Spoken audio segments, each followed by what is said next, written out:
ना देश का पता था, ना प्रदेश का पता था, ना हमारे जीवन का उद्देश्य पता था। हमें एक ही चीज़ पता था, हमें आज़ादी। आज़ादी सिर्फ और चाहिए थी आज़ादी। देश तो आज़ाद हो गया, देश तो स्वतंत्र हो गया। क्या आज आप स्वतंत्र हो पाए? क्या आप आत्मनिर्भर बन पाए? क्या नहीं ना। हमारे देश का युवा कहाँ पे मर रहा है? बेवफा सनम के लिए मर रहा है। अरे क्यों मरते हो बेवफा सनम के लिए? 2 गज जमी भी नहीं मिलेगी दफन के लिए। अरे मरना है तो मरो वतन के लिए। लड़कियां भी अपना दुपट्टा उतार देंगी कफन के लिए, कफन के लिए। ना पूछो इस जमाने से कि क्या हमारी कहानी है, हमारी पहचान इतना है मेरे दोस्त कि हम सब हिंदुस्तानी हैं। नमस्कार दोस्तों, मेरा नाम है Neeraj Dwivedi, motivational speaker and business coach.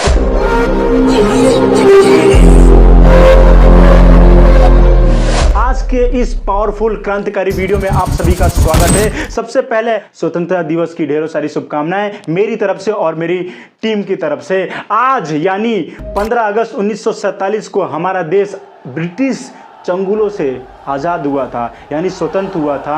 क्या आपको पता है कि हमें स्वतंत्रता मिली कैसी? हमारे पूर्वजों के साथ ऐसा क्या क्या घटनाएं घटित हुई जो हमें इतनी शिद्दतों के बाद, इतने संघर्षों के बाद हमें स्वतंत्रता दिलाई। ना देश का पता था, ना प्रदेश का पता था, ना हमारे जीवन का उद्देश्य पता था। हमें एक ही चीज़ पता था, हमें आज़ादी। आज़ादी सिर्फ और चाहिए थी आज़ादी। कहते हैं ना, पराधीन सपने हो सुख नाही। पराधीन, अगर आप किसी के अधीन हैं तो आपको स्वप्न में भी आपको सुख की प्राप्ति नहीं हो सकती थी। इसलिए एक ही चीज चाहिए थी, आजादी। सिर्फ और सिर्फ आजादी। देश की पहली गोली मंगल पांडे ने चलाई थी छावनी में। बाय प्रोफेशन से वो सैनिक थे और वहां पे जो कारण था, इसका विवाद बढ़ने का जो कारण था वो था क्योंकि सैनिक थे तो भाई हथियार लोड करना पड़ता था, फायर करना पड़ता था, उसको मुंह से खोलना पड़ता था।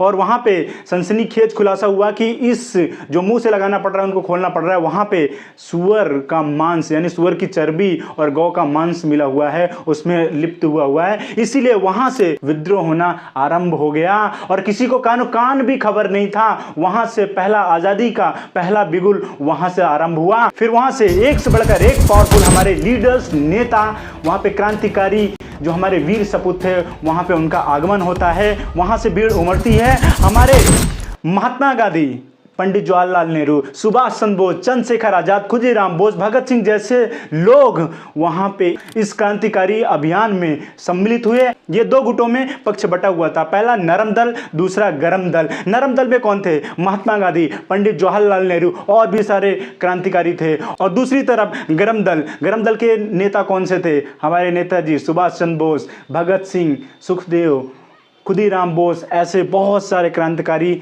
हमारे गरम दल के नेता थे। और मैं बात करूं नेताजी सुभाष चंद्र बोस की, वो ईस्टर्न से लेके वेस्टर्न तक, नॉर्थ से लेके साउथ तक वो अंदर ही भ्रमण करते रहे और वहां पे आज़ाद हिंद फौज का गठन करते हैं और अंग्रेजों से लोहा लेते हैं और उनको उनकी शासन प्रथा को उखाड़ के फेंक देते हैं भारतवर्ष से। ऐसे हमारे गरम दल के नेता थे। वहीं दूसरी तरफ 23, 24, 25 वर्षीय क्रांतिकारी युवा हमारे भगत सिंह जी और सुखदेव और भी ऐसे लोग जो हमारे युवा क्रांतिकारी लोग थे, उन्होंने हंसते हंसते देश को आजाद कराने के लिए फांसी को चूम गए। आप यकीन नहीं मारेंगे, आप जाके इतिहास फिर से पढ़ लीजिएगा, बहुत इंटरेस्टिंग होने वाला है ये टॉपिक्स। अगर आप भगत सिंह के बारे में पढ़ेंगे ना, देखेंगे जब उनको बताते हैं कि आपकी फांसी होने वाली है तो उनका वजन, जो वजन था पहले, उससे 10 किलो प्लस वजन बढ़ गया। ऐसे हमारे क्रांतिकारी हुआ थे। आज हमारे देश के युवा कहां पे मर रहा है? बेवफा सनम के लिए मर रहा है। अरे क्यों मरते हो बेवफा सनम के लिए? 2 गज जमी भी नहीं मिलेगी दफन के लिए। अरे मरना है तो मरो वतन के लिए। लड़कियां भी अपना दुपट्टा उतार देंगी कफन के लिए, कफन के लिए।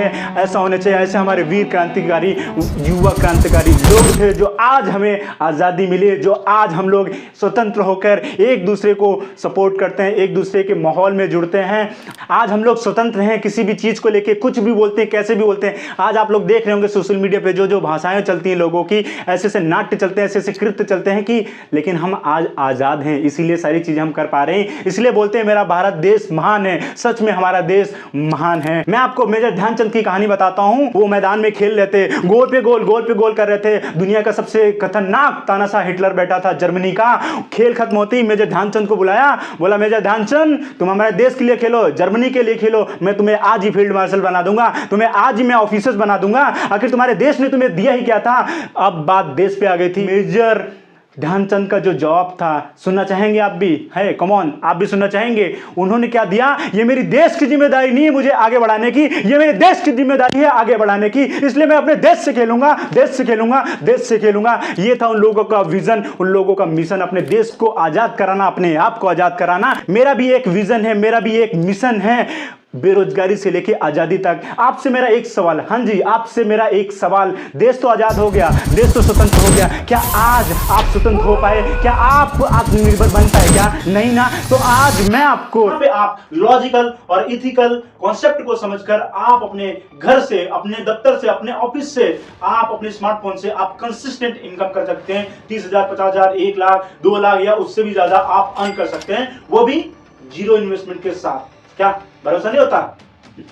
अगर आप में भी है हौसला तो लीजिए फैसला, नीचे दिए गए फॉर्म को फिल कीजिए, सो दैट हमारी टीम आपको कनेक्ट करेगी और आपको गाइड करेगी कैसे आप इथिकल लॉजिकल महीने का घर बैठे आप अपने ही दफ्तर से, अपने ही ऑफिस से महीने का कंसिस्टेंट इनकम 1 लाख 2 लाख रुपए कैसे अर्न कर सकते हो। इस वीडियो को देखने के लिए, फॉर्म को सबमिट करने के लिए आपका विशेष धन्यवाद। Thank you so much.